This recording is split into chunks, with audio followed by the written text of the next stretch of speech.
1982 में एक ऐसी दुनिया के बारे में सोचना जहां इंसान कंप्यूटर के अंदर जा सकते हैं और प्रोग्राम्स के साथ बात कर सकते हैं, ये किसी साइंस फिक्शन सपने जैसा था। लेकिन इसी सपने को ट्रॉन ने हकीकत में बदल दिया। ये सिर्फ एक फिल्म नहीं थी, बल्कि एक पूरा यूनिवर्स था जिसने विजुअल इफेक्ट्स और कहानी कहने के तरीके को हमेशा के लिए बदल दिया। बहुत से लोग सोचते हैं कि ट्रॉन की कहानी 2010 में आई ट्रॉन लेगेसी से शुरू होती है, लेकिन असल में इसकी जड़ें बहुत गहरी हैं। और अब जब ट्रॉन एरिस 10 अक्टूबर 2025 को आ रही है, तो इस पूरे यूनिवर्स को समझना और भी जरूरी हो गया है। तो चलिए आज इस डिजिटल दुनिया की हर परत को खोलते हैं, द ग्रिड के बनने से लेकर क्लू के तख्ता पलट तक, और समझते हैं कि ट्रॉन का ये यूनिवर्स आखिर है क्या। ट्रॉन यूनिवर्स को समझने के लिए सबसे पहले ये जानना जरूरी है कि यहाँ एक नहीं बल्कि दो अलग अलग ग्रिड्स हैं। पहली ग्रिड वो है जिसे हमने 1982 की ओरिजिनल ट्रॉन फिल्म में देखा था, ये एनकॉम कंपनी का मेन फ्रेम था। और दूसरी ग्रिड है फ्लिन्स ग्रिड, जिसे ट्रॉन सिस्टम भी कहा जाता है, और ये वो दुनिया है जिसे हम ट्रॉन लेगेसी और उसके बाद की कहानियों में देखते हैं। कहानी शुरू होती है 1970s के दशक में, जब डॉक्टर वॉल्टर गिब्स ने एक गराज में एनकॉम नाम की एक कंपनी शुरू की। यहीं पर काम करता था हमारा हीरो केविन फ्लिन, जो एक शानदार वीडियो गेम प्रोग्रामर था। फ्लिन ने स्पेस पैरानॉइड्स और मैट्रिक्स ब्लास्टर जैसे कई हिट गेम्स बनाए, लेकिन उसका क्रेडिट उसके सहकर्मी एड डिलिंजर ने चुरा लिया और फ्लिन को कंपनी से निकाल दिया। अब फ्लिन अपनी बेगुनाही साबित करने के लिए एनकॉम के सिस्टम को हैक करने की कोशिश करता है, लेकिन डिलिंजर, जो अब कंपनी में बड़ी पोस्ट पर है, उसे रोकने के लिए मास्टर कंट्रोल प्रोग्राम MCP का इस्तेमाल करता है। MCP एक एडवांस्ड AI था जिसे असल में एक शतरंज के प्रोग्राम से विकसित किया गया था, लेकिन वो कंट्रोल से बाहर होकर दूसरे प्रोग्राम्स को चुराने लगा और खुद को और ताकतवर बनाने लगा। MCP फ्लिन को एक खतरा मानकर उसे एक एक्सपेरिमेंटल लेजर की मदद से डिजिटाइज करके ग्रिड के अंदर खींच लेता है। ग्रिड के अंदर प्रोग्राम्स बिल्कुल इंसानों जैसे दिखते हैं और उन्हें बनाने वाली यूजर्स यानी इंसानों की तरह ही उनकी शक्ल और पर्सनैलिटी होती है। फ्लिन, जो एक यूजर है, उसके पास कुछ खास शक्तियां होती हैं। वो ग्रिड की एनर्जी को कहीं से भी कंट्रोल कर सकता है, दूसरे प्रोग्राम्स को रिचार्ज कर सकता है और अपने सर्किट का रंग भी बदल सकता है। ग्रिड में हर प्रोग्राम के लिए सबसे जरूरी चीज होती है उसकी आइडेंटिटी डिस्क। ये डिस्क सिर्फ एक हथियार नहीं है, इसमें एक प्रोग्राम की पूरी पहचान, उसकी यादें और उसका सारा डेटा स्टोर होता है। इसे फेंकने पर यह बूमरैंग की तरह वापस आती है।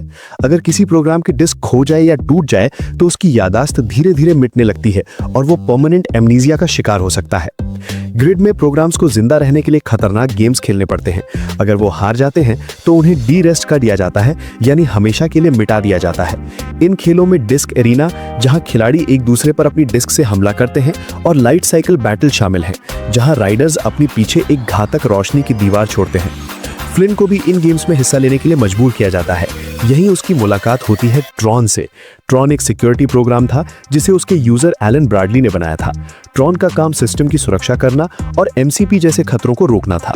फ्लिन और ट्रॉन मिलकर MCP को हराने का प्लान बनाते हैं। ट्रॉन एलन की मदद से MCP को डिस्ट्रॉय कर देता है और फ्लिन वापस असली दुनिया में लौट आता है। अपने गेम्स का क्रेडिट वापस पाकर एनकॉम का CEO बन जाता है। अब कहानी 30 साल आगे बढ़ती है। एनकॉम का CEO बनने के बाद केविन फ्लिन अपनी खुद की एक प्राइवेट ग्रिड बनाता है, एक ऐसी डिजिटल दुनिया जो परफेक्ट हो। इस काम में उसकी मदद करने के लिए वो अपनी ही इमेज में एक प्रोग्राम बनाता है जिसका नाम है clue, codified likeness utility. Flint का सपना था कि एक ऐसी दुनिया बनाना जहां इंसान और प्रोग्राम्स एक साथ रह सके। लेकिन तभी एक चमत्कार होता है। ग्रिड के अंदर अपने आप कुछ नए प्रोग्राम्स पैदा होते हैं जिन्हें ISOs कहा जाता है, यानी आइसोमॉर्फिक एल्गोरिथम्स। ये प्रोग्राम्स किसी यूजर ने नहीं बनाए थे, ये सी ऑफ सिमुलेशन से खुद ब खुद विकसित हुए थे। फ्लिन के लिए ये एक चमत्कार था, लेकिन क्लू, जिसे एक परफेक्ट सिस्टम बनाने का काम दिया गया था, ISOs को एक खामी के रूप में देखता था। फ्लिन अब अपना ज्यादातर समय अपने बेटे सैम के साथ बिताना चाहते थे, लेकिन क्लू अपने मिशन से भटकना नहीं चाहता था। क्लू ने फ्लिन के खिलाफ विद्रोह कर दिया और ग्रिड पर कब्जा कर लिया। उसने लगभग सभी ISOs को खत्म कर दिया, जिसे द पर्ज के नाम से जाना जाता है। अपनी सेना बनाने के लिए क्लू ने प्रोग्राम्स को पकड़कर रीपर्पस करना शुरू कर दिया। ये एक ऐसी प्रक्रिया थी जिसमें प्रोग्राम के मूल कोड को मिटाकर उसे एक वफादार सैनिक में बदल दिया जाता था। और ट्रॉन का, क्लू ने ट्रॉन को भी पकड़कर उसे रीप्रोग्राम कर दिया और अपना सबसे खतरनाक सिपाही बना दिया, जिसे अब रिंसलर के नाम से जाना जाता है। फ्लिन को ग्रिड में ही छिपना पड़ा क्योंकि उसकी डिस्क एक मास्टर की थी। वो नहीं चाहता था कि क्लू उसकी डिस्क का इस्तेमाल करके असली दुनिया में अपनी सेना ले आए। अब कहानी आती है ट्रॉन लेगेसी पर। केविन फ्लिन का बेटा सैम फ्लिन अब बड़ा हो चुका है। एक दिन उसे अपने पिता के पुराने आर्केड से एक सीक्रेट मैसेज मिलता है और वो भी ग्रिड के अंदर खिंचा चला आता है। ग्रिड में आते ही साइरेंस, जो स्पेशल प्रोग्राम्स हैं, सैम को उसका आर्मर और आइडेंटिटी डिस्क देती हैं। उसे भी गेम्स में हिस्सा लेना पड़ता है, जो अब पहले से कहीं ज्यादा खतरनाक हो चुके हैं। लाइट साइकिल ग्रिड अब कई लेवल में बढ़ चुकी है और डिस्क वॉर के मैदान अब हवा में तैरते हैं और टूटकर गिर सकते हैं। डिस्क वॉर्स के दौरान उसका सामना रिंसलर से होता है। यहीं पर उसे बचाती है क्वारा, जो बाकी बचे हुए आईएसओज में से एक है। क्वारा उसे उसके पिता केविन फ्लिन के पास ले जाती है, जो इतने सालों से आउटलैंड्स के बंजर इलाके में छुपा हुआ था। सैम को पता चलता है कि क्लू अब ग्रिड से बाहर निकलकर असली दुनिया पर कब्जा करने की योजना बना रहा है। सैम, केविन और क्वारा सोलर सेलर जैसे वाहन का उपयोग करके क्लू को रोकने की कोशिश करते हैं। क्लाइमैक्स में रिंसलर को अपनी असली पहचान ट्रॉन याद आ जाती है और वो यूजर्स यानी इंसानों की रक्षा करने के अपने असली मकसद को फिर से अपना लेता है। वो क्लू को रोकने के लिए खुद को कुर्बान कर देता है। अंत में केविन फ्लिन भी क्लू को अपने अंदर समाकर खुद को खत्म कर देता है, ताकि सैम और क्वारा असली दुनिया में वापस जा सकें। सैम असली दुनिया में वापस आकर एनकॉम की कमान संभालता है और क्वारा, एक डिजिटल जीव, पहली बार इंसानी दुनिया में कदम रखती है। ट्रॉन की दुनिया सिर्फ कहानी तक ही सीमित नहीं है, इसका एक पूरा कल्चर है। यहाँ प्रोग्राम्स के सर्किट का रंग उनके काम और उनकी पहचान को दिखाता है। ब्लू, ये रंग उन प्रोग्राम्स का है जो सिस्टम की रक्षा करते हैं और यूजर्स के लिए लड़ते हैं और उन पर विश्वास करते हैं, जैसे कि ट्रॉन और सैम फ्लिन। ये अक्सर न्यूट्रल या एनकॉम सिक्योरिटी प्रोग्राम होते हैं। रेड, ये रंग उन प्रोग्राम्स का है जो सिर्फ कंट्रोल और डोमिनेंस चाहते हैं और यूजर्स को नहीं मानते। ये अक्सर एमसीपी या साग जैसे उनके प्रति वफादार होते हैं। गोल्ड, रंग हैकर या सर्च प्रोग्राम्स का या कभी-कभी करप्ट हो चुके प्रोग्राम्स यानी वायरसेस का होता है। ऑरेंज, ये रंग क्लू या उसके प्रति वफादार मिलिट्री प्रोग्राम्स का होता है, जो सिस्टम को बदलने की शक्ति या इच्छा रखते हैं। व्हाइट, ये सबसे रेयर कलर है जो आईएसओज यानी आइसोमॉर्फिक एल्गोरिथम्स के लिए होता है। ये आजादी और पवित्रता का प्रतीक है, जैसे क्वारा। ये यूजर्स और न्यूट्रल प्रोग्राम्स का भी होता है।